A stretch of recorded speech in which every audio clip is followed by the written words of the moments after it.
Hey, y'all, it's Orlando. We just want to let you know that the views and opinions expressed during this podcast episode are those of the co-hosts and guests and not their sponsoring institutions. Now, let's start the show.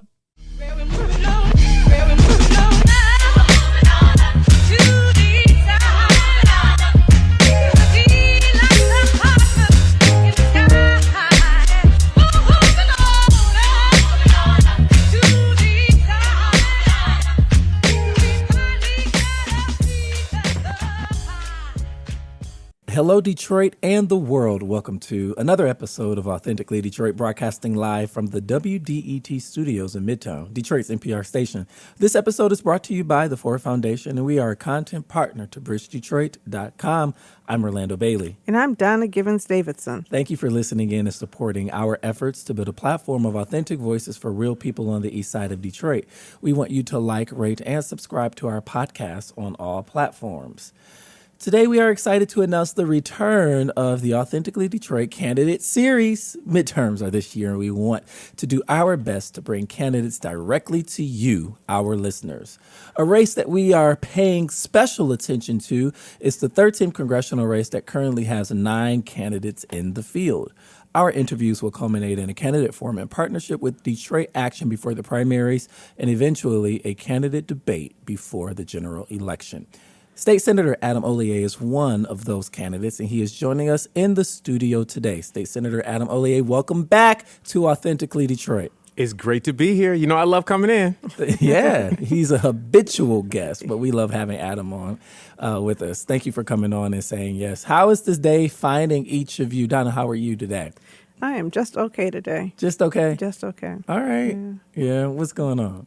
It's gray outside today. Well, it's gray. I'm feeling tired, a little disoriented. I don't know what's going on with me. I think I need more rest. Yeah, you probably do.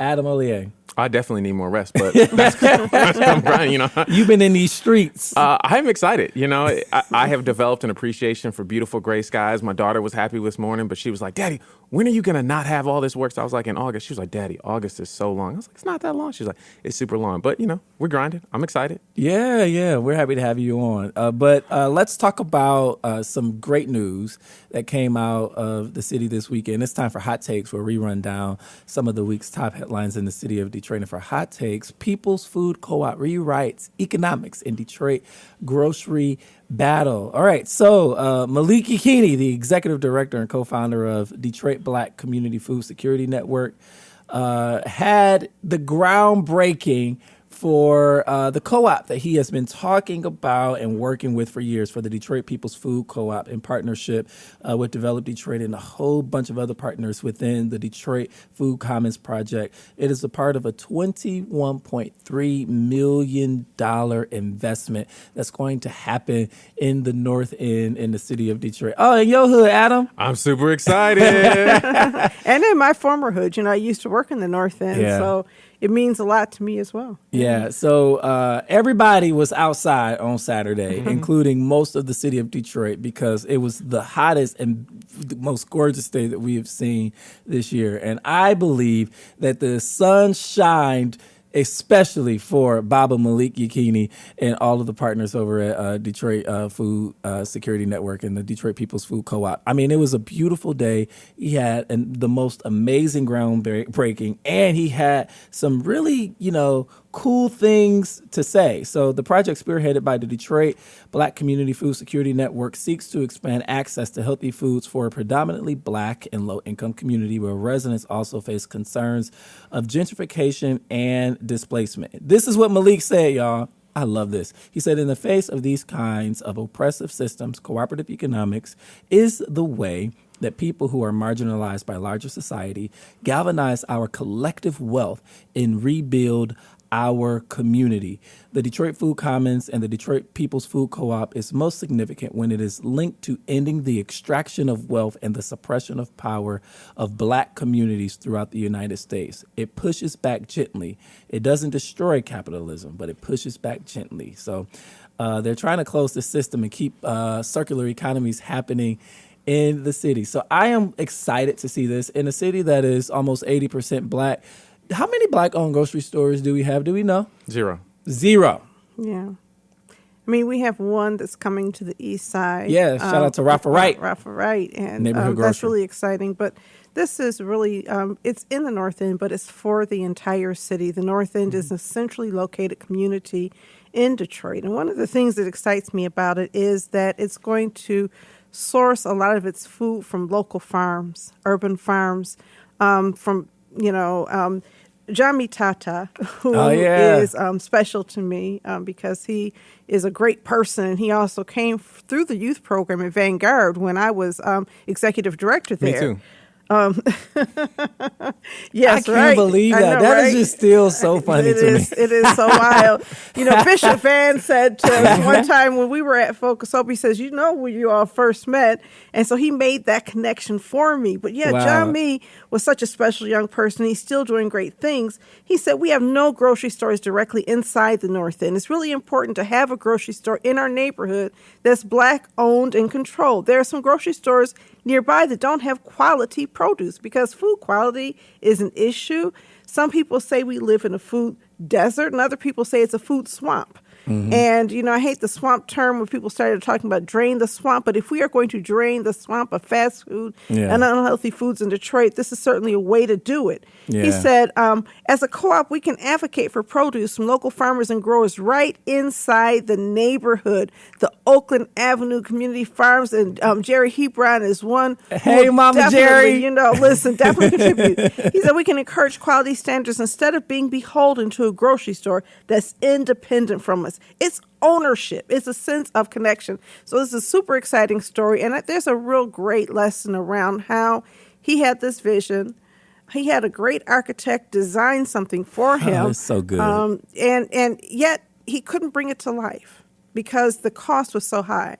And when he paired with Sonia Mays, who is, a developer extraordinaire, came together and she found a way to make this happen. Yeah. So I'm really, really excited. I can't wait to shop there and really encourage other people to do similar things in their neighborhoods. Yeah. We don't always have to come. Hopefully this will help Raphael Wright on the east side. He's doing the the same thing. Yeah, he's doing the same. Yeah. It's so funny. Davita Davison often, she gets these numbers every year around how much produce is harvested by local farmers here in the city of Detroit. And it's tons and tons of produce that is grown here in the city of Detroit. So the fact that the produce at the co-op will be locally sourced is great. But Shia Idra Gude, our good friend, Chef Idra Gude, who also sits on the ECM board, talks about this concept, not of a food desert, but food apartheid. They contend that there is food in neighborhoods in the city of Detroit. You go in the groceries, if there are neighborhood grocery stores, there is food. You go on the corner store and the gas station, there is food. There is Burger King and McDonald's and all of these fast food joints, right? So there are food options, but what do those food options look like? So they're talking about food segregation. Detroiters are on the disparate end of food apartheid in that we don't have the healthy food choices that communities should have. We got food choices. It ain't the right choices. Right. And so I am super, super excited, not only for Baba Malik in the North End, but the city, because we get to go and support. I mean, it's going to be a destination. I'm going to drive to it. But I'm also excited about the momentum that Rafa Wright is picking up on the East Side location in Jefferson Chalmers with Neighborhood Grocery. This has to happen. Cooperative economics. We always talk about it. We talk about Aguza Saba. We talk about Kwanzaa. We're seeing it in action in the city, and it's a great feeling. It feels good. Just a couple more things. Yeah. One of them is that we're growing a lot of food in Detroit, but that food is not necessarily accessible to people who live in the city. Yeah. It's really hard to distribute food, and it's really hard for people who grow to make money doing so when it's not clear who's going to purchase and resell the food, or, do you set up these neighborhood farmers markets, which sometimes succeed, but you have to be in the right place in order for them to succeed. A lot of people really struggle with this. And so I think we have to look at the economic part of that. And that is that some growers are going to be able to make money. Yeah. And also finally, some of the people who need that food are going to have a reliable place to go. So much of what we grow is then sold in suburban markets, where they market organic foods, and that's great, organically grown foods, because most of this food is organically grown. But I'm really excited. The other thing is that the co-op has 1,500 members, just 500 sort of their goal. So join. Join, yes. I'm going to join. I keep saying I'm going to join and forgetting about it, but I want to be one of the next 500 to push them over the top. And I think breaking ground is certainly going to add hope and urgency to joining. Everybody was there. He brought the city out. So join the food co-op. I was on an airplane when that was happening. And, I really thought I brought that 80-degree weather, but that's cool. No, I'm just joking. The sunshine for Malik on Saturday. I was that in was the for sky. him. No, I missed it. I was really sorry to miss it. Yeah, I was too. Yeah. I was moderating a panel for the Congressional Black Caucus. They were in town with Humble the brag. foundation. You Humble beat me brag. to it. You Whatever. beat me to that. I was just I'm all about here to say for. that. I think you need to be doing those humble brags. You're like, No, but I really if wanted the to be. CBC hadn't been in town, I'd have been there. But it's cool. Whatever, everybody wants me. It's not my fault. Oh, it is your fault. That's because you're out here man. killing it. But you could become a part of the co-op, and you can also, especially if you are an Eastsider, you can also buy stock in Neighborhood Grocer. That's Rafa Wright's initiative. So we'll put links to both of those in the description. Can I just of the tag in on there? podcast. Go for it. One quick. So I sit on the Appropriations Committee, and I'm literally sitting next to the Roger Victor. He's a farmer. When we think about farming in the city of Detroit, we're always like, well, it's got to make profit. Lots of farms don't make profit. Like, we subsidize heavily rural farmers. We haven't talked at all about how we need to do that here. So, I was having this conversation with Dan Carmody from Eastern Market. Yeah. And we were talking about $13 million bringing in for food processing. But we have got to realistically say, well, how do we fund these things in our community, right? So rural communities, they get paid to plant cover crops. Imagine if we planted cover crops in the hood. These are things that they just mow, but are restoring the earth. Our earth could be restored. Yeah. We could put those $1 million on the east side in the city of Detroit, and those are the kinds of things we're talking about right now. But Finally. when we talk here. about those farming communities, though, you have to also recognize the disparity between what black farmers get and what white farmers get. It's extremely difficult for black farmers to access the same resources as white farmers in rural America. And the same kinds of policies, a lot of times the way those policies are written, kind of rule out investment in urban places. And that's not accidental, is it? Oh, but it's going to change. Well, We're going to change those kind of things. Well, that's a great thing to talk about. And we're going to talk about how we're going to change that and so many other things. So that's kind of a lead into this. Go ahead, you better transition this down. All right. Well, listen, Senator Adam Hollier is back with us here on Authentically Detroit, but this time he's here to talk about his candidacy for U.S. Rep in the 13th Congressional District. Woo. So we know you. We know you well. Something about you, but tell the people who listen to us, who are you? Just tell us about your background. Yeah, so I've lived in Detroit almost my entire life, literally in the same neighborhood. So as we talk about North End, I'm always super excited because that's the community that raised me. I live a whopping 2 blocks from the house my parents raised me in, where I'm raising my 2 children, a 4-year-old daughter, 1-year-old son. My wife and I have been married 10 years. I went to Detroit Public Schools, got a bachelor's from Cornell, where I went to on a scholarship. Humble brag. Played football. Oh, it's not a humble brag. That's a brag. Cornell. This is what I did, then I need you to know how it happened. I earned that scholarship, and I'm very proud of it because I grew up in a neighborhood where people don't have those opportunities, right? So people like you and I talk about that we have been successful, not to say, oh man, I'm so amazing, but so that people recognize that the systems were designed for one person in our neighborhood to make it out. And it happened to be me. So I came back to make sure that that is not the reality that my children live in, but that this is a community like some of these other spaces where everyone has that same opportunity. When I went to Renaissance, the expectation was that everybody graduated and went to college. My neighborhood high school was Northern, and that was not the expectation. The expectation at Northern was you were going to carry a clear or mesh book bag so that they could see if you had a knife or a gun in your backpack.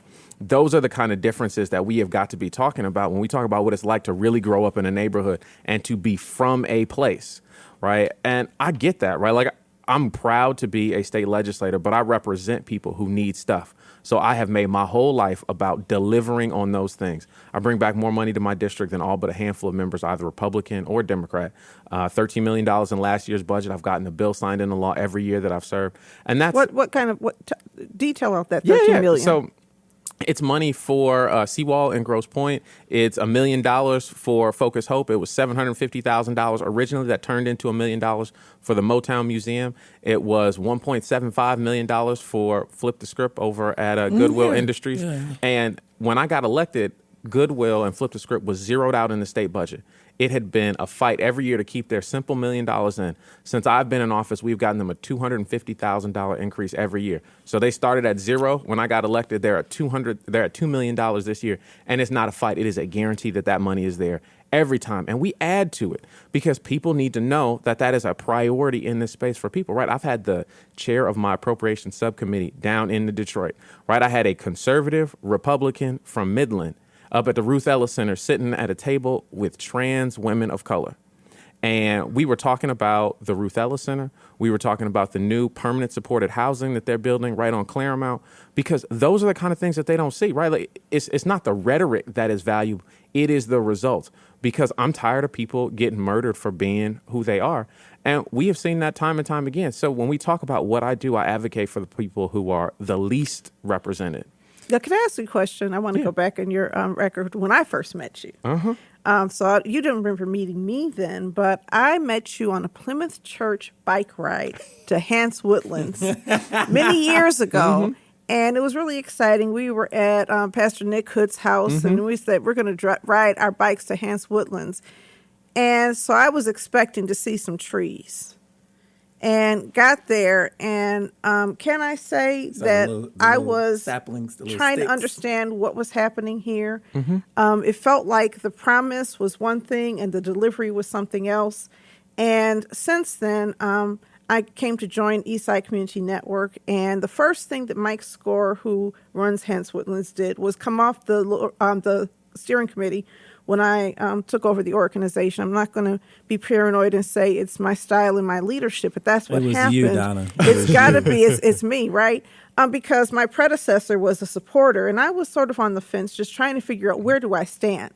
But I can say right now, a lot of people have issues, including a lot of the growers and the farmers, including Malikia Keeney, with what happened with Hants Woodlands. What is your thought about that? Do you think that that is a just way to redevelop a community? I think it was a great option at the time. So you look at the area that we saw in that space, and I'm proud of the work that we did in that 1 square mile.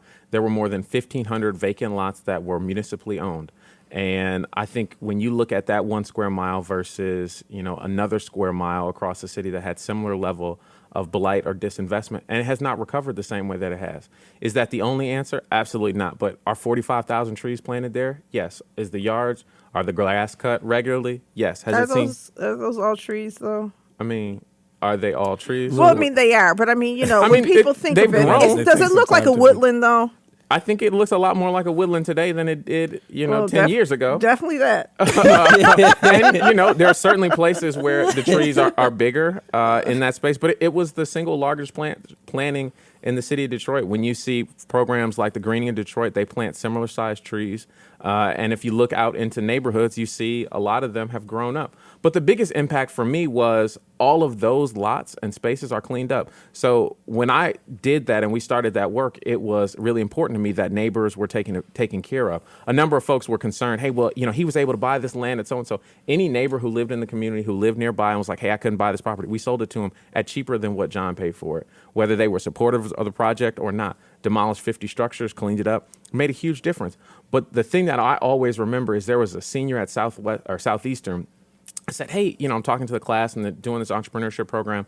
And what do you think the biggest impact from this project is? And I was expecting her to talk about the neighborhood and how it looked different. And she said she goes to school on time. I said, what do you mean? She said she didn't go to school until the sun came up because she was afraid of 2-legged and 3-legged dogs being pulled into one of those vacant homes or vacant buildings or that tall grass. And so those are the kind of impacts that I'm proud of. Right. And as we look out into the city, there are lots of folks who have good or great ideas. I just want everybody to start working them. So now you have people from Hants going around the nation really marketing that land for sale. and not being really forthright about what that intention is. And I think some people's concern is sort of this misstatement of an intent. It wasn't really a tree farm. You grew some trees, but now a lot of the land is now being marketed. People are going to the Urban Institute and other places, other conferences, and saying, do you want to buy this? So it feels like a sleight of hand. And certainly when the Fiat Chrysler expansion happened before it was Stellantis, there was a big, land swap. And so it feels like there's a land baron on the east side of Detroit as opposed to a community partner. And the question is, long term, what is the impact? And the other question I think that some people have is around gentrification, because yes, the area is coming back, but for whom? The values in that area are really increasing and pushing up values so high that the long-term residents, native Detroiters, are struggling to stay. What is the gentrification impact? So I'm not asking you to respond to that. I just want to share with you some of the pushback that I've heard from folks like Malika Keeney, who was there from the very beginning. It wasn't just the cost; it was the intent. What is the intent? It's sort of like when what's his name? Elon Musk bought Twitter. Oh Lord! Bye. Yeah. Well, when they approved the sale. When they approved the sale for $44 billion, and people say, well, that's good. That's commerce. But he's the African American. Is, you know what, Orlando, we have fallen out officially on that statement. You're not feeling his South African roots? Well, yes, I do feel his South African colonial roots. South African I feel roots. his. Everybody who knows me knows I was joking. Let me just say that I was joking. I feel his Africana roots. How about that? And I think that it's important for us to understand this. So I'm just saying the question was the intent. And that leads me to a question. I know we have a lot of other questions because sometimes we can partner with people, and a lot of times public-private partnerships make a lot of sense at first. But then down the road, you find out that there are people who were harmed, who lose power that they will never get back. What is your thought around some of these agreements that are sometimes reached where it looks good and then it isn't? Hope 6 is an example of a project that looks good, but it isn't. To me, so I think my question for you is, when I look at bipartisanship and your willingness to sometimes do business with people who may be politically controversial, what is the risk there? I think there are always risk in doing hard things and making a difference. When you look out at these communities that have been getting promised investment for years and years and years and nothing ever came, that's a project that did come and did get done. Right. So is it the perfect project? No. Is any project perfect? Absolutely not. You talk about Live 6. You talk about all these projects in all these different communities. I mean, I represent Highland Park, right? For all of you who remember North Point Village, right? Like there was this big investment in building all these houses, and you remember elected officials from all over the state came and, hey, we're building new houses in Highland Park. It was a ridiculous project from the beginning. And it was terrible. I knew it was ridiculous. Maybe 5 of the 100 houses or so that they built are not burned into the ground today. But I want you to know that I was always against that project. I always thought it was ridiculous. I drove by and looked at those houses. Record show. And I think Donna Givens-Davidson is the best at it. I told you so. No, I'm not trying to say I told you so. It was right. I'm trying to say that there are ways that you can evaluate things and be able to predict this won't work. And then also be able to say it didn't work.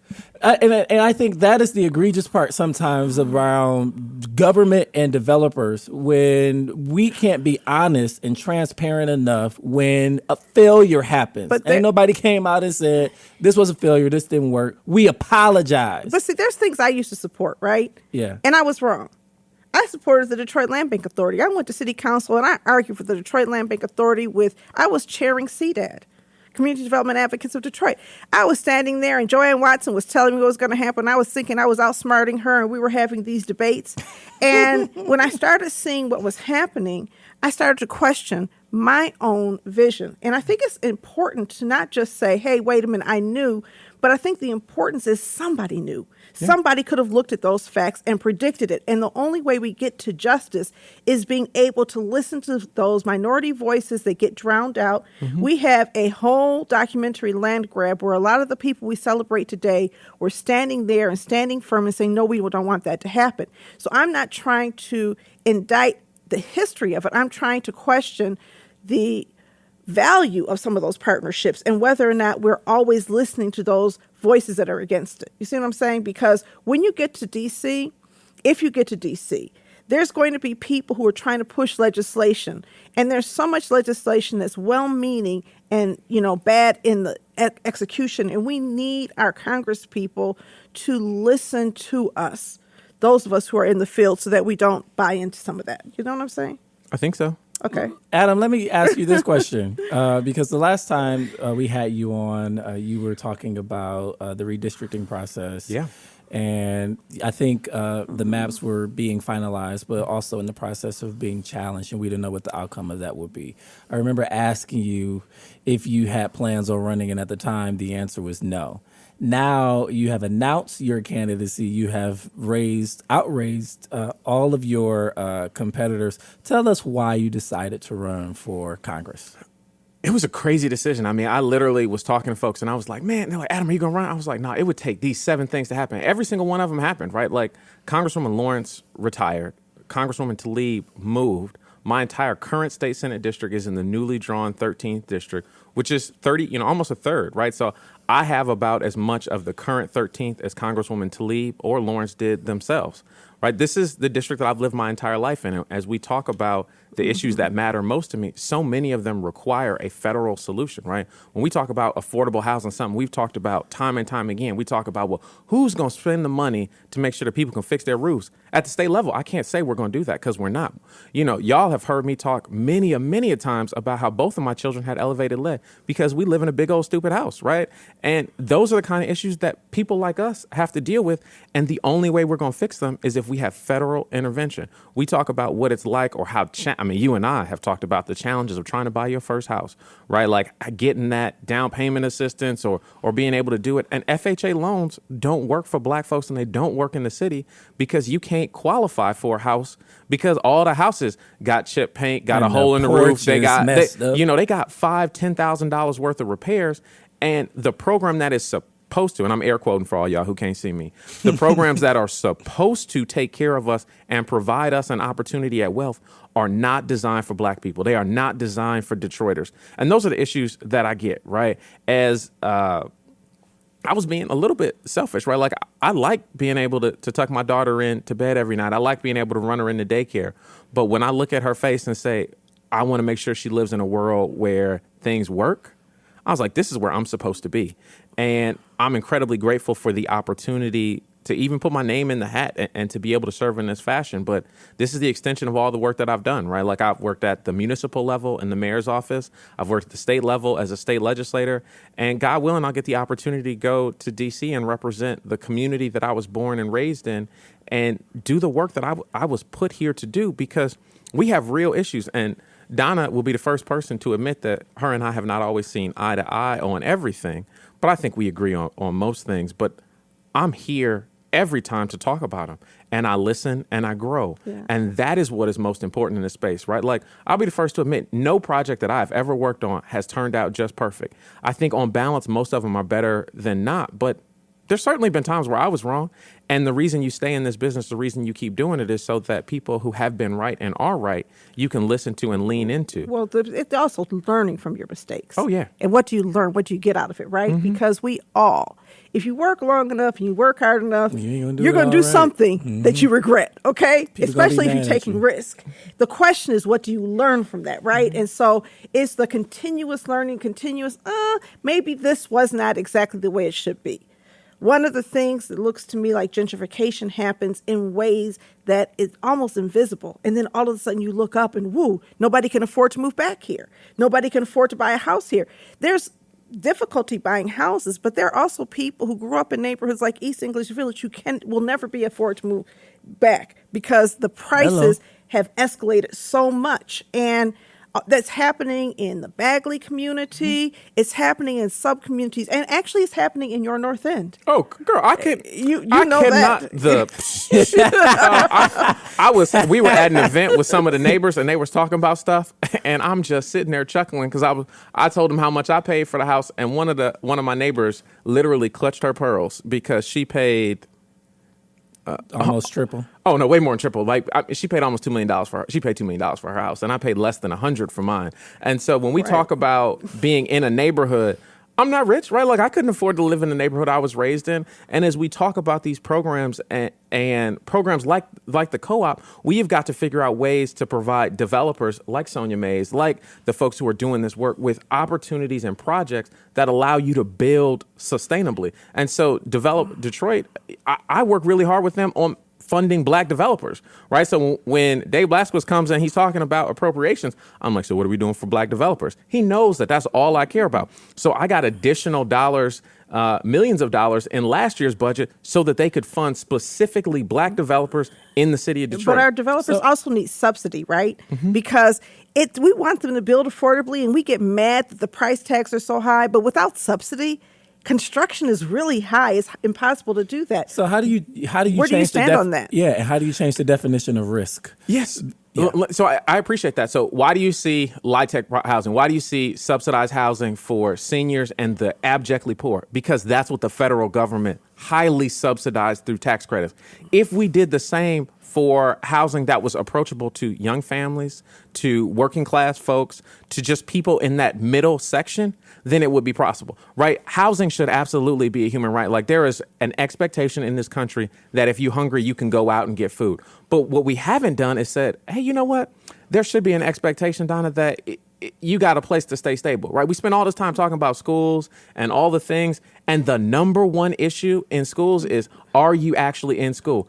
I mean, you look at the work I do over at Pershing, I talk to the principal, and he'll be like, man, a significant portion of his students have moved schools twice, if not 3 times during the school year because they got kicked out or because of a variety of issues. Housing is the number one issue in our community. I would give you a standing ovation for that, because that is something that I strongly agree that housing is the number one issue. Yeah. And unfortunately, it has not been the number one issue in the minds of people in D.C. It's my number one issue. Oh, well, that's good to hear. What is your housing? And I've heard people talk about public housing, expand public housing, or bring it back. We don't talk about What are your that. thoughts on that? I think what we need to expand is this affordability gap, right? We've got to make sure that developers, and when I say developers, not the like monopoly man, like big developer, it's you should be able to go out and get a loan and develop a project that makes sense for people in your community, whether that's 4 houses, an affordable unit, or to go out and renovate and it be approachable. And so that you can then sell those kind of homes and develop them in a space that makes sense in a neighborhood environment. Because too many people have been priced out of our community because the only way to build new is to build a $500,000, $600,000 home, as opposed to say, all right, well, I'm going to build $100,000 houses. And so that is something that financially we've got to do at the federal level to say that the subsidy allows you to get a real return and build $100,000 houses. If you're making minimum wage, you're going to buy a $100,000 home? $100,000 home, not to say that it's going to cost you that space. Then the second part is providing the type of programming and space that allows either to rent effectively in these spaces or to develop the kind of home programs that we saw out of the VA and Victory Homes coming out of World War II. Those people didn't have big money. The state and the federal government made it possible for anybody to be able to buy a home because they gave them homes at real terms. But not everybody should be a homeowner. Why not public housing? I'm not saying that there's not a good idea for public housing. It absolutely should be and can be a space for that. That's why I talk about black and local developers running and owning those spaces. As we talk about... But that's not public housing. Because if it's a developer, somebody's got to make a developer's fee. Public housing should be based on not anybody making a fee. Whenever you build and you have to make profit off of what you're building, it works against poor folks. And poor folks, you can say, well, give them job training. But every poor person is not going to benefit from job training. Mm-hmm. One of the biggest tenets that we have is all well-being services. And we're talking about disabled adults. Mm-hmm. They're not necessarily going to be there. The idea that we've given up the idea of housing for all, which is what public housing does, it provides housing for people who cannot be accommodated by private systems. Are you opposed to that? Oh, absolutely not. I think there's a huge role for public housing. I just think that we spend a lot of time talking about public housing and the folks at the very bottom end. I don't think we spend enough time talking about folks who are in that gap of, the working. Nobody talking about public housing. No. We're always talking about affordable housing. Maybe for I'm just maybe that's to just because I'm moderate listening to income y'all folks. Because we're trying to bring up conversations nobody's having. Yeah. When you talk about affordable housing, you're talking about people who make at least 50% of the AMI, and that's when you dip low. Nobody's talking about people who make 10% of the AMI, but they're also people. And if housing is a human right, how do we move beyond profit motive? Because whenever you talk about a developer, God bless developers and black developers and others, but whenever you talk about a developer, you're talking about somebody whose job it is to earn income from what they're creating. And I'm not saying that's anything wrong, but there's a role, I think, and I've said this, I don't want to keep repeating myself, but if we were to look at the spectrum of housing need across this nation, in rural America, suburban America, and urban America, many, many people, there's no state in the nation where people earning minimum wage can afford a 2-bedroom apartment. I agree. I could not agree with you more that it is critically important. I think we were just talking past each other about details. I agree wholeheartedly that public housing is critically important, and then we have to do it. All I was trying to emphasize is that the people who build it and develop it should also be black and from the neighborhood. I agree with that. That's all I was trying to agree with that. And you know what else I think? I think that in neighborhoods like the North End and other neighborhoods across the city on the east side, we should find ways to acquire and rehab existing housing. Some of our older housing stock, making that affordable. Everything doesn't have to be new. Why are we tearing down housing stock that can be renovated? I mean, I think I'm the choir in the front row preaching, I would be saying amen to that. That's the only answer. And especially as we talk about seniors, I mean, we have so many folks in this community who are standing in line trying to catch a lottery ticket on a $5,000 roof with a $30,000 roof problem, right? We got to fix that. And that's something that we have to do at the federal level, because that's the only place that this money is coming from in a sustainable and real way. And the feds write the rules. So if the feds decided they wanted to invest in an acquisition and rehab of vacant homes, there could be a pot of money established for that purpose, for the purpose of low-income folks. So I think they make the rules around HUD and this AMI mandate that HUD has when they're giving out money. And right? I think that's a space for more co-ops and developing in the space that makes sense. I mean, those are the kind of things that we've got to be continued to talk about. So it sounds like lots of options. You're aiming for an appropriation seat in Congress. Oh, yeah. Detroit has had an appropriator for a significant amount of time. Michigan would be without one with Congresswoman Lawrence's retirement. I have experience on the Appropriations Committee and have shown an ability to get things done. Let's talk about what Detroit has had for a long period of time, and that is black representation at the congressional level. And there are all kinds of conversations happening right now around the need for a black leader to rise in that position. What are your thoughts on that? I mean, I think, last year we were talking about this and I was like, hey guys, the sky is on fire. Everything it's all bad right now with redistricting. And people are like, no, don't worry about it. Black folks still gonna get it. It's like, no, these districts are going to be a problem for people. And, I came on and talked to y'all about that. Yeah. And I'm not normally the alarmist in the room, but I feel like I was in a time where nobody else was paying attention or listening. And I was saying, hey, it's important for black folks to get elected. It's important for black people who only black people would elect can get elected. And the districts that were drawn do not do that, right? You have to be able to appeal to these white communities because they are the majority of voters in most of these districts. And that's a problem in the blackest city in the country. It's a problem that a state like Michigan could be in a situation where it has no black member of Congress, right? Or that the most likely person is a John James running a Macomb County seat. Like, those are the kind of issues that we have got to address and be talking about, because this is a community that has had leaders like Coleman Young, has had leaders like John Conyers, folks who were not just important in Detroit and in Michigan, but were nationally and internationally relevant to the space. And I'll be the first to admit, I'm not there, right? But we have got to build people into the space and raise up a whole generation of leaders, hoping that a few of them can rise to that level, because that's what we need. We need people who are going to be something special. And that's what Congressman Conyers was when he ran in his 30s. He was not the man he became. When Coleman Young first got elected, when he first did those things, he was not the man that he was going to be. But his community built him up. He listened. He operated in the space. And I've been incredibly grateful that people have sewn into me in that same way. So Warren Evans, the Wayne County executive, was like, you know what we're not going to do? Make the same mistake we did last time and black folks get all split up and we lose the seat.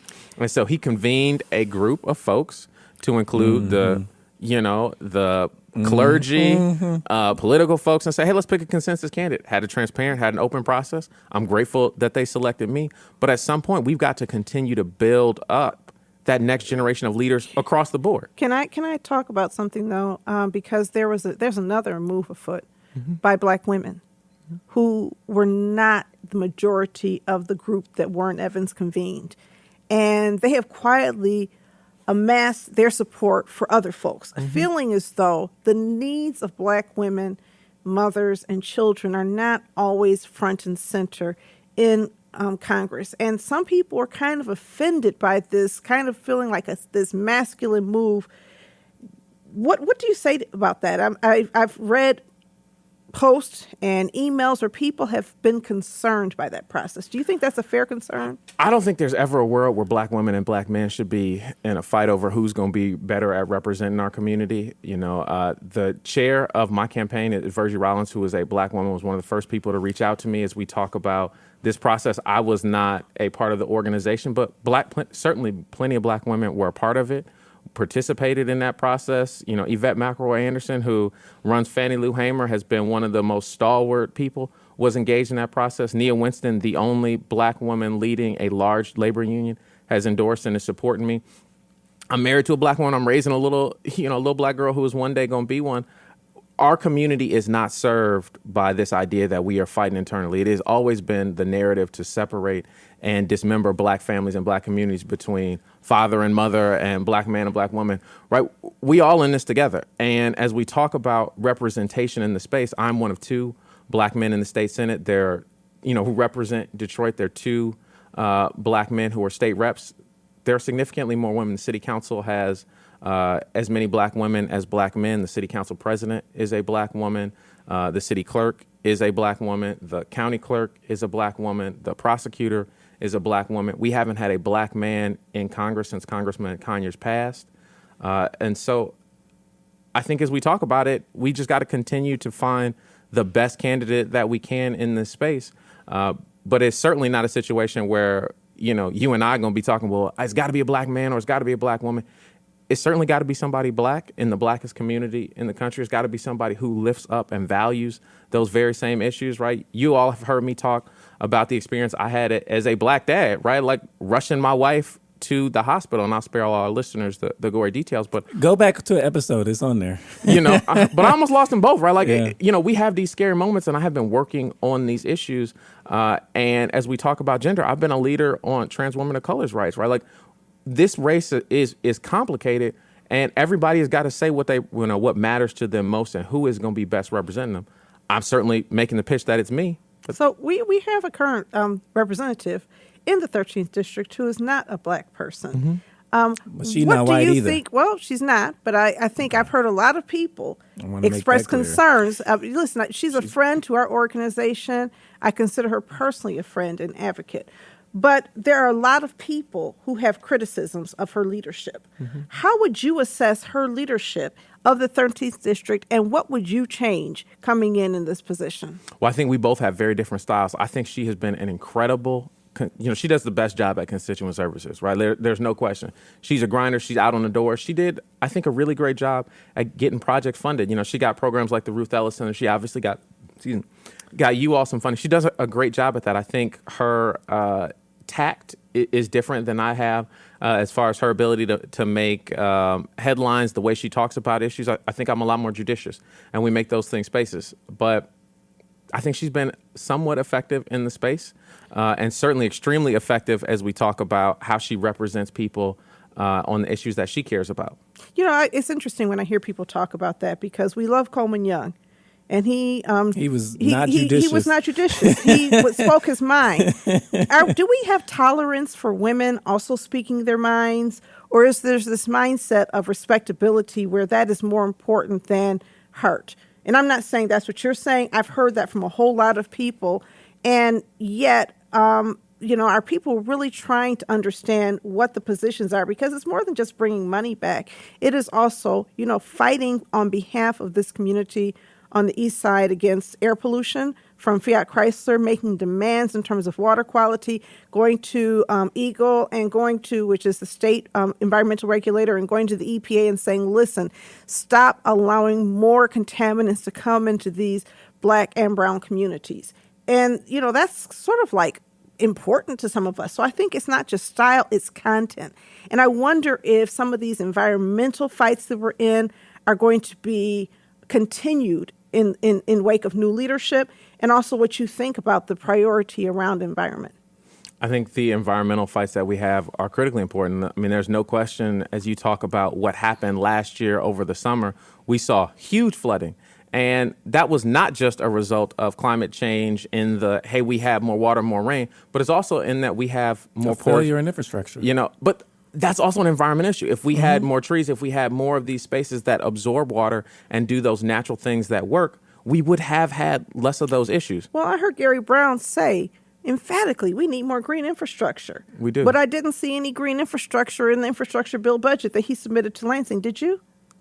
That the city submitted to Lansing. I haven't reviewed his budget yet, so I can't speak to that. Well, come back and tell me. We're gonna have you back on this show, or just call in and let me know, because I didn't see. I have not seen a green infrastructure plan, and that's when I'm hearing you say is that it's not just heavy rains; it's also how we have prepared ourselves for what we know is coming. Is that something that you agree with? Absolutely. And it's something I'm working with GLEWA and the City of Detroit's Water Department, because there continues to be an issue with the city of Grosse Pointe Park and the Connor Creek, Jeff Chalmers area as we talk about how drainage is going to happen. Right. Today, I was up in Lansing fighting to put back the $60 million that Republicans took out of this year's budget for additional pump spaces. So earlier in the year, I got another $60 million with the help of Representative Joe Tate for some of the pumping stations, so we have less critical failures this summer.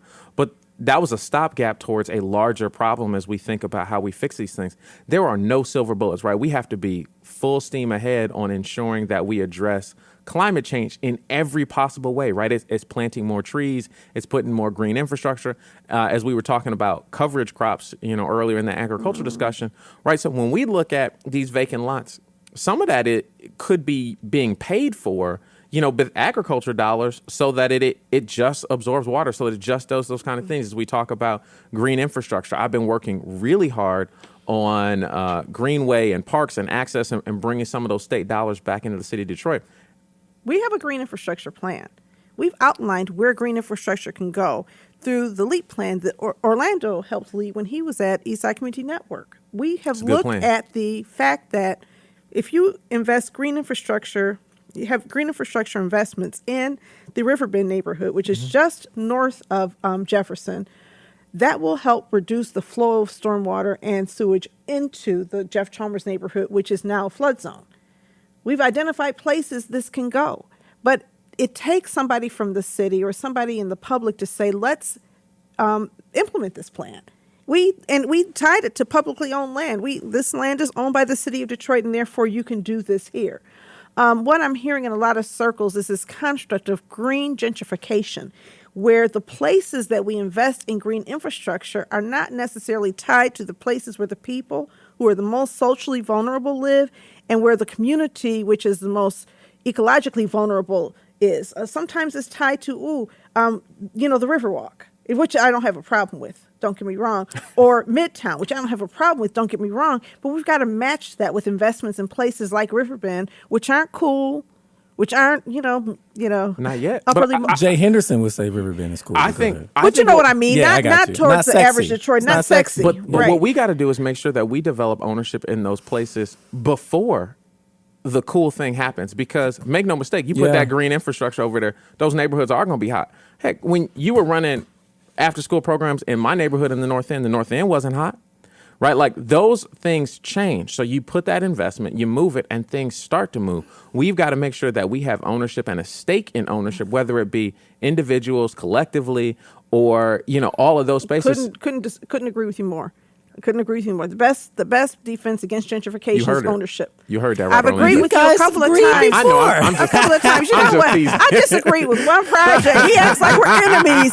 I'm No, just saying this we- one No, thing. we Adam homies. likes to come We're on homies, here and that's spar right. with us. That's That's right. what he likes. I just like recording it, you know. So Right. when I get my W's, I like to enjoy it. Okay, yeah, but no, I mean, I think that, I've said for the longest time that, before a neighborhood gentrifies, you've got to start owning pieces of it. Yes, you do. Because what happens is it's the pieces that you don't own. The homeowner gets to stay in their home in Detroit. Mm-hmm. Provided they want to stay in their home because their home can be maintained because there's home repair dollars, a whole other story. Yep. But the homeowner gets to stay in their home.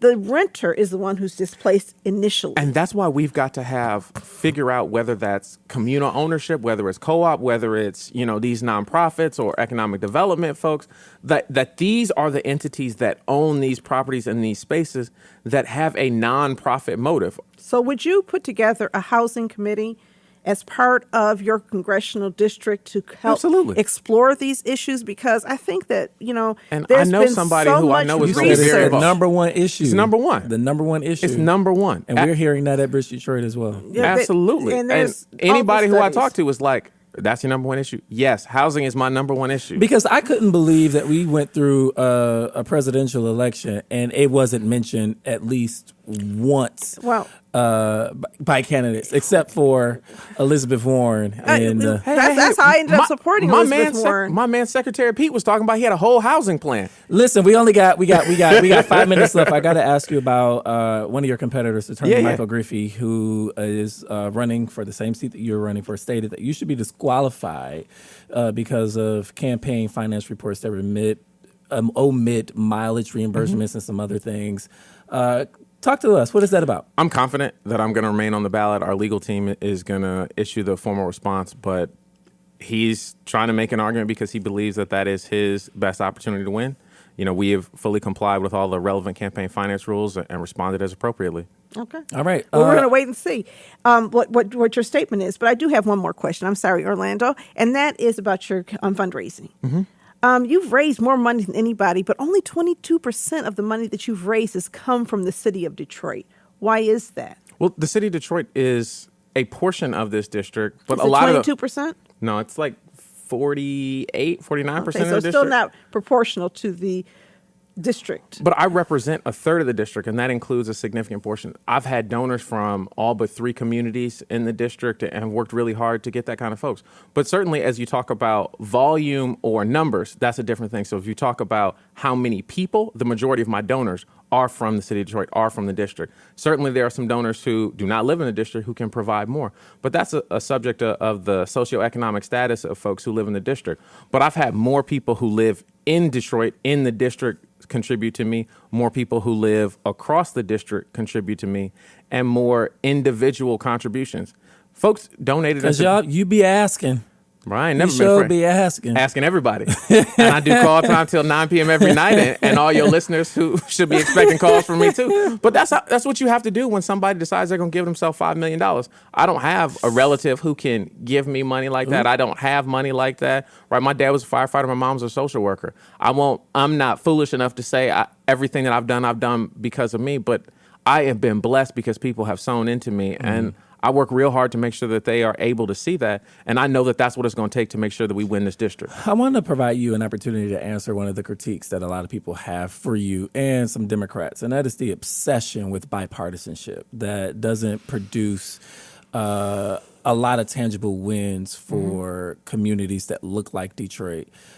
You hang your flag on being able to work across the aisle. Why is that? Why is that? And is that something you plan on continuing in D.C.? Because we're in the minority.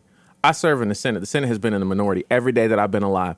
If I was not doing things in a bipartisan fashion, I would get nothing done. Right? If we were in the majority, I could do things on my own. And God willing, I'll be able to go to D.C. where there is a Democratic majority in the House and a Democratic majority in the Senate, and you can do things with just Democrats. But as long as Republicans are completely in charge of both chambers of the legislature, you got to get something done with Republicans to get things done. Because my people cannot afford for me to come back and say, well, I couldn't get that done because them Republicans wasn't going to work with me. They want to know that the thing is actually happening. And when I come back to my district, people say, what have you done? And I pull out lists. As people our age say, I have receipts for those things.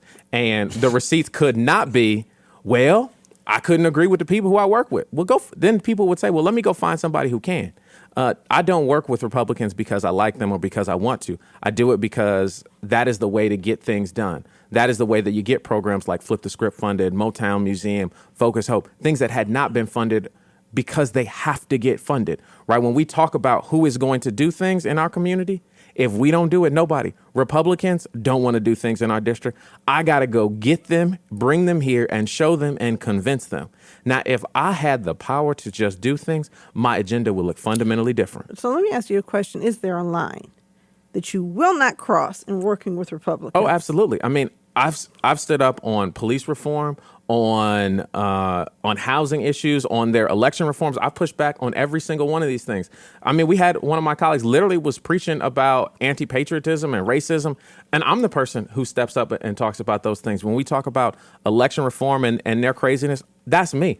I'm the one who is talking about these issues. When they go after trans children, trans women, I'm the one who's going back on these kind of things. As they talk about defunding the institutions that matter to us, I'm the one who's pushing back on them, but I've got to be able to deliver. And so as we fight these battles and we fight on all fronts, people who don't like me like to talk about the fact that I work across the aisle. They don't talk about the times that I step up and block things from happening because it's not convenient to their narrative.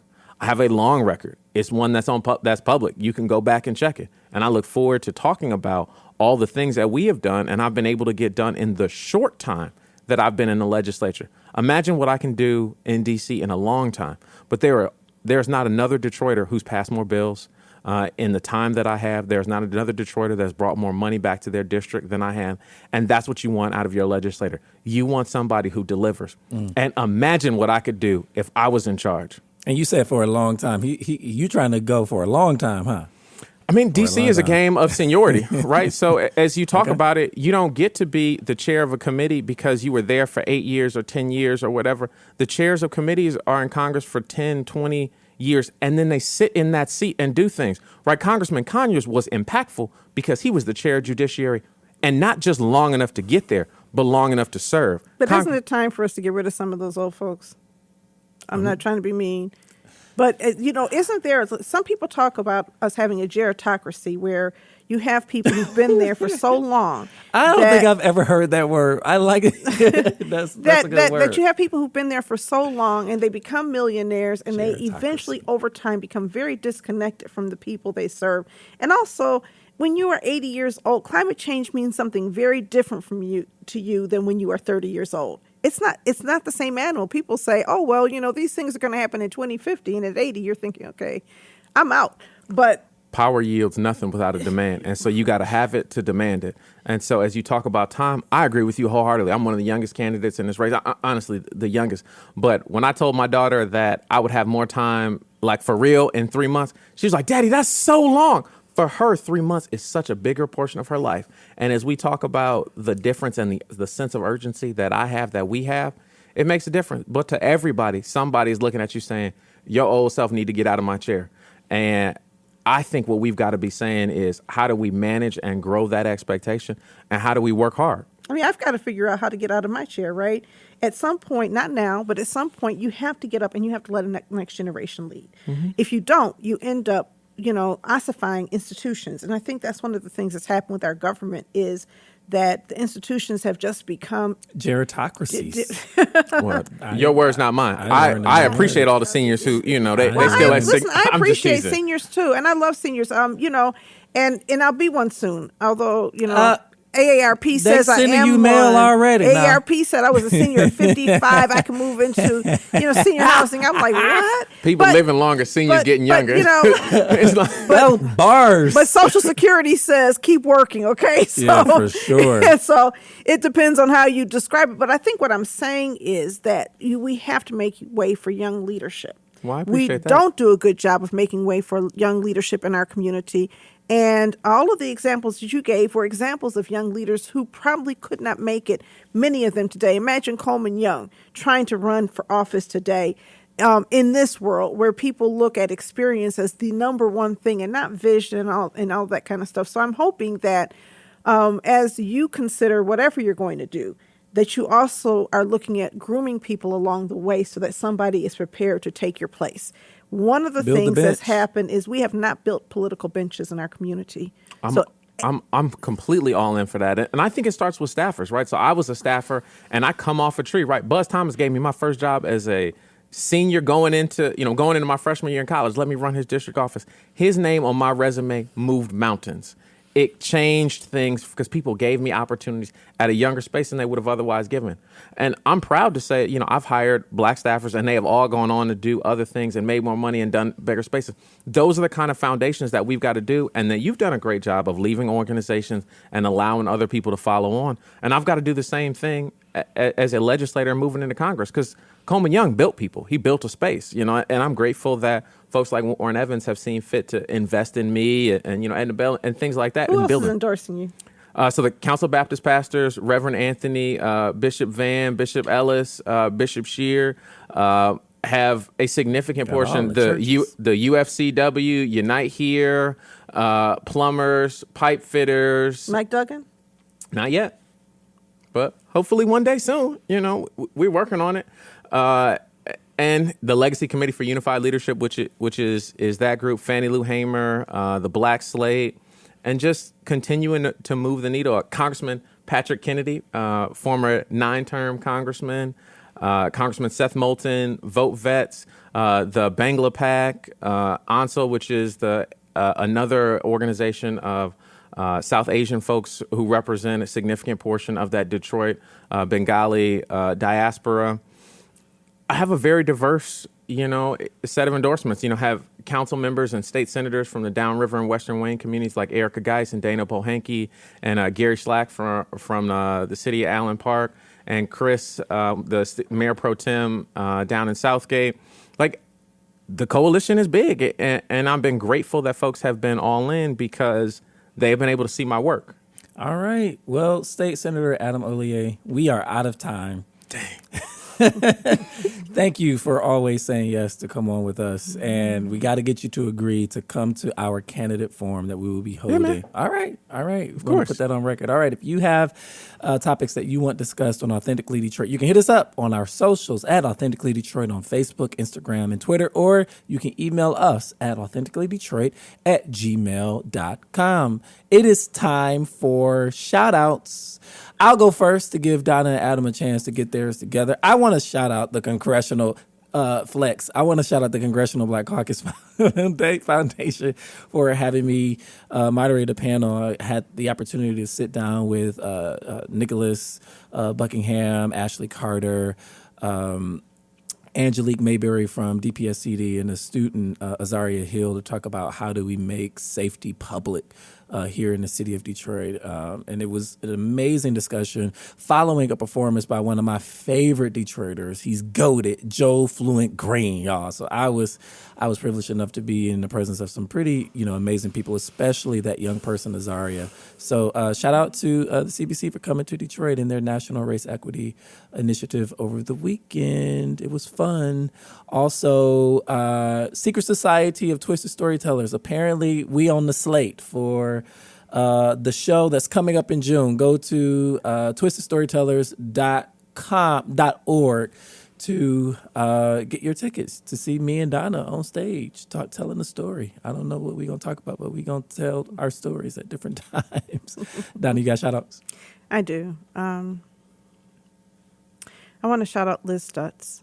Yes. Our longtime custodian who was there before I got there. She became very ill and she entered into a hospital, and today they removed her from life support. And so I want to shout her out because, sometimes we don't think about the people who make your place a pleasant place to work.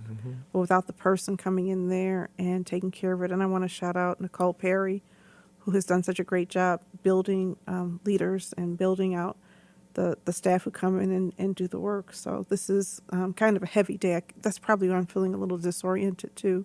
It's a heavy day for ECN. And then I want to shout out the ECN staff. who have been just doing such a great job. I have been traveling a lot and dealing with bereavement, and we had a great staff meeting today, and they're just doing some amazing things. So Tanya Aho, who took two class trips on Black college tours within 2 weeks. Well, there's 1 week difference. Just doing amazing work, and Angela Brown Wilson is doing great work. I want to shout out my people. Yeah. Adam, you have shout outs? Yeah, I want to shout out Hester Wheeler, who just came on as my campaign manager. He's somebody I saw that. Yeah. I didn't see that. Yeah, it's in the paper. And Wow. that's my guy, right? Like, I wrote my college essays about an experience with Hester. Like, people don't believe me, but in my heart of hearts, I was the shyest, most introverted person you've ever met. Oh, we can believe that. And he broke me out, right? Like, he was like, you. And so I'm grateful that he left his role as the Deputy Secretary of State to come run my campaign and be involved in this space. That is amazing. And, I think it speaks to, the kind of folks that we're able to put together. The other shout out is kind of the opposite end of the spectrum. When, my wife always gets frustrated. She's like, politicians always be like, I'm doing this for my kids. Your kids would rather you be at home. And so I would love to shout out my daughter, Lily, who has been an incredible friend and supporter and has been just incredibly grateful of being able to spend the time that we are and been helpful, right? So when I'm doing calls in the evening, she'll come sit on my lap. When I'm doing Zoom, she'll come in and be nice and wait her turn and pop up in the little screens and be cool. And this weekend, the weather was nice, and she got to sit out and play on this playscape I built her, and she was sliding and doing all those kind of things. So I'm grateful for the This moments man we're can able to build do. I want to anything, shout out y'all. your wife. This man can build anything. I too. want to shout out your wife because while you're busy doing all of this, she's got these little kids. Oh, no, she is and she's making it happen. killing it. My right. wife, when I hear other people complain about how their wife said, I was like, brother, I'm just grateful. I am just grateful. grateful. My wife was like, hey, I was like, I'm running for Congress. She was like, you need to build this playscape because I am not carrying all these kids to all the parks in the city. I was like, done, honey. I got you. Oh, I got one more quick shout out. I want to shout out 3 amazing young people that are on the most previous episode of Authentically Detroit that you can stream now, called Detroit Teens, No Snitching and Surveillance. Jonathan, Kayla, and Nishay, we appreciate you. We appreciate your bravery. We appreciate your honesty. And we appreciate your vulnerability in having an open and frank discussion with Donna and I. That Vaulted Teen series that we're doing, sponsored by the Skillman Foundation, is always just a bright spot for us in the Memphis. So I want to shout out those amazing young people. Make sure you talk to young folks. Make sure you're talking to those young people. For sure. All right. That's going to do it for this episode of Authentically Detroit. We thank you for listening to us, and we want you to catch the wave.